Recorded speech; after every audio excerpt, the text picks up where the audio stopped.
IAS అధికారి స్మితా సబర్వాల్ విషయంలో పలు ఊహాగానాలు వినిపిస్తున్నాయి.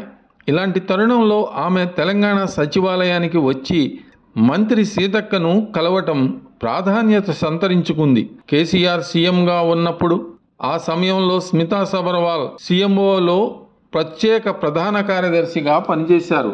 అలాగే నీటిపారుదల శాఖ బాధ్యతలు ఆమె నిర్వహించారు. ఇక ఇప్పుడు తెలంగాణలో ప్రభుత్వం మారింది. ప్రభుత్వం మారిన నేపథ్యంలో స్మితా సబర్వాల్ కేంద్ర సర్వీసుల్లోకి వెళ్తారనే ప్రచారం ముమ్మరంగా సాగింది. ముఖ్యమంత్రి రేవంత్ రెడ్డిని స్మితా సబర్వాల్ కలవకపోవడంపై చర్చలు సాగుతున్నాయి.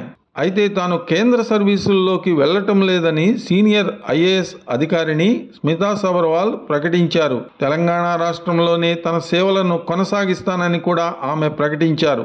ఈ క్రమంలోనే మంత్రి సీతక్కతో భేటీ అయ్యారు. సచివాలయానికి దూరంగా ఉన్న స్మితా సబర్వాల్ మంత్రి సీతక్కను కలవటం చర్చకు దారితీసింది. బుధవారమే మాజీ ఐఏఎస్ అధికారి ఆకునూరి మురళి స్మితా సబర్వాల్ పై ఓ పోస్ట్ చేశారు.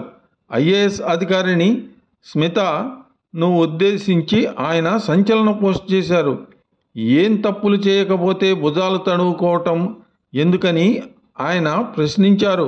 దేశం మొత్తంలో హెలికాప్టర్లో వెళ్లి పనులను పర్యవేక్షించే ఏకైక ఐఏఎస్ ఆఫీసర్ ఈమె మాత్రమే అంటూ రాసుకొచ్చారు. అప్పటి ప్రభుత్వంలో చేసినవన్నీ చేసి కొత్త ప్రభుత్వం రాగానే కేంద్ర ప్రభుత్వానికి వెళ్లి అక్కడి నెట్వర్క్స్ను వాడుకొని తప్పించుకోవటం కొంతమంది ఐఏఎస్ అధికారులకు ఫ్యాషన్ అయ్యింది అంటూ ఆకునూరి మురళి వ్యాఖ్యలు చేశారు. ఇలాంటి అధికారులను కేంద్ర సర్వీసులకు వెళ్లకుండా తెలంగాణ ప్రభుత్వం చర్యలు తీసుకోవాలని ఆకునూరి మురళి విజ్ఞప్తి చేశారు. మరి ఆయన విజ్ఞప్తిని సీఎం రేవంత్ రెడ్డి పరిగణలోకి తీసుకుంటారా, లేక సీతక్క ద్వారా స్మిత సరైన పోస్ట్ దక్కించుకుంటారా అనేది ఇప్పుడు రాజకీయ వర్గాల్లో హాట్ టాపిక్గా మారిన అంశం.